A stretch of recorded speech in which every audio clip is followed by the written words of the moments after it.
New chapter कोश का जीवन की इकाई, जैसे कि डिफरेंस सेल। सेल होता है तो कोश का जीवन की संरचनात्मक तथा क्रियात्मक इकाई। सेल की डेफिनेशन है, सेल की डेफिनेशन है यह कोश का जो है वो जीवन की संरचनात्मक तथा क्रियात्मक इकाई होती है, यूनिट होती है। जैसे कि देखिए यहाँ पे आप देख पा रहे हैं, जैवडूस से बनता है कोशिकांग, कोशिका से बनते कोशिका, कोशिका से बनते ऊतक, ऊतक से बनते ऊतक तंत्र, ऊतक तंत्र से बनते अंग, अंग से अंग तंत्र, अंग तंत्र से बहुकोशिकीय जीव। बहुकोशिकीय जीव मतलब जैसे कि अपन लोग हैं, जानवर कोई, वो बहुकोशिकीय जीव। बहुत सारी कोशिकाओं से बने हुए जीव को हम बहुकोशिकीय जीव बोलते हैं। यहाँ पे देख पा रहे हैं, जैसे कि आप देखें यहाँ जीव दो प्रकार, तो बहुकोशिकीय होता है, एक कोशिकीय होता है। एक कोशिकीय में क्या होता है, एक कोशिका से निर्माण होता है, उसको हम एक कोशिकीय बोलते हैं। यह स्वतंत्र अस्तित्व है, जीवन के लिए आवश्यक सारे कार्य कर लेते हैं। तो एक कोशिकीय होते हैं वो जीवन के लिए सारे आवश्यक कार्य कर लेते हैं। जैसे सपोज जनन कर लेते, प्रजनन कर लेते, पाचन कर लेते, श्वसन कर लेते, उस सभी कार्य वो कर लेते हैं। ऐसे यहाँ पे बहुकोशिकीय जीव बहुत सारी कोशिकाओं से एक से अधिक कोशिकाओं से निर्मित होते हैं। कोशिका से छोटी संरचना का अस्तित्व जीवन नहीं है। कोशिका सबसे छोटी जीवित इकाई है। कोशिका जीवों की संरचनात्मक तथा क्रियात्मक इकाई है। जैसी उसकी संरचना होगी वैसा उसका कार्य होगा।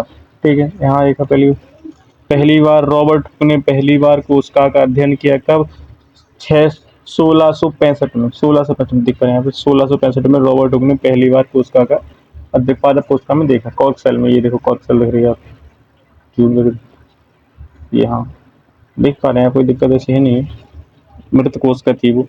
फिर फिर एंटोवन लीवरहुक ने पहली बार जीवित कोशिका को उनने देखा। किसने देखा पहली बार जीवित कोशिका को? तो एंटोवन लीवरहुक ने 67 में सर्वप्रथम जीवित कोशिका को देखा। रॉबर्ट ब्राउन ने क्या की थी, जो न्यूक्लियस केंद्र की खोज रॉबर्ट ब्राउन साहब ने करी थी। तो बोले कोशिका सिद्धांत, सेल थ्योरी। तो सेल थ्योरी जो है वो इसको स्लाइडन साहब बोलते हैं, मैथ स्लाइडन ने दिया था सन 1838 में दिया था। ये जर्मनी के थे। ये क्या थे? ये बॉटनिस्ट थे, मतलब ये वनस्पति वैज्ञानिक थे। ठीक, इन्होंने सिर्फ पादपों का अध्ययन किया। बट फिर इनके बाद आए एक सॉन साहब, थियोडर सॉन साहब। थियोडर सॉन साहब ने 1839 में ब्रिटिश जंतु वैज्ञानिक थे, जंतु भी थे एंड जो जूलॉजिस्ट भी थे एंड जो बॉटनिस्ट भी थे। तो इनने बोला जंतु कोशिका में एक पतली बाहरी परत होती है जिसमें हम जीव द्रव झिल्ली कहते हैं, कोशिका झिल्ली बोलते हैं इसको।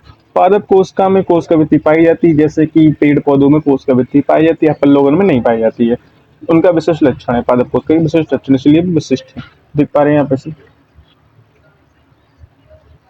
यहाँ पे जूम पे नेक्स्ट पेडल बिरचू साहब आए। तो कोश का सिद्धांत सही साबित नहीं हुआ। हाँ, अभी भी एक बात है कि कोश का सिद्धांत का अपवाद किसे मान, तो जो वायरस है ना, विषाणु विषाणु हैं, जीवाणु हैं, ये कोश का सिद्धांत के अपवाद है। ये कोश का सिद्धांत के नियम को पालन नहीं करते हैं। कोश का सिद्धांत का मतलब कि एक जीव का निर्माण पुराने जीव से होता है। ऐसे कोई बेबी तो उसका निर्माण किसी से तो हुआ होगा ना, ऐसा ही होता है। कोश का सिद्धांत वही है। तो इन लोगों ने ये नहीं बताया पाता, स्लाइडन और सॉन साहब ने ये नहीं बता पाया कि भैया कोशिका का निर्माण होता कैसे। तो ये फिर बताया अपने रेडोल्फ विर्चो ने 1855 में। आधुनिक कोश का सिद्धांत इन्होंने दिया था। ओमिनस सेलुला ई सेलुला, इसका मतलब है नई कोशिका का निर्माण पुरानी कोशिकाओं से होता है। इनके सिद्धांत को कोशिका लीनियर सिद्धांत कहते हैं। कोशिका सिद्धांत का मॉडिफिकेशन किसने दिया? बहुत बार क्वेश्चन पूछा जा चुका है कि भैया कोशिका सिद्धांत का मॉडिफिकेशन कौन दिया? तो कोशिका सिद्धांत का मॉडिफिकेशन भैया रेडोल्फ विर्चो साहब ने दिया। कोशिका सिद्धांत पादप तथा जंतु कोशिकाएं उनके उत्पाद से बनते हैं, सिंपल सी बात है।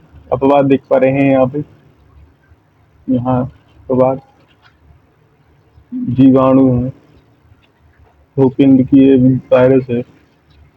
ठीक है, ये भी ऐसी दिक्कत वाली बात नहीं है। ये देख पा रहे हैं, जो मोरिरा में सबसे बाहरी परत पाई जाती है जो ग्लाइकोलिक से बनी होती है। प्रोटोस्टा फंजाई व प्लांटी में सबसे बाहरी परत जो होती है वो कोशिका भित्ति होती है। ठीक, कोशिका भित्ति की होती है। एंड एनिमिलिया में सबसे बाहरी परत जो होती है वो कोशिका झिल्ली की होती है। केंद्रक ग्लब प्लस केंद्रक कोशिका द्रव, वर्ग में आती है जीव द्रव। ठीक है, देख पा रहे हैं। और केंद्रक द्रव बराबर जीव द्रव में से अगर हम कोशिका द्रव को हटा दें तो वो केंद्रक द्रव बचेगा, और कोशिका द्रव बराबर जीव द्रव माइनस केंद्रक द्रव। सिंपल सी है, देखेंगे ये भी देख पा रहे हैं।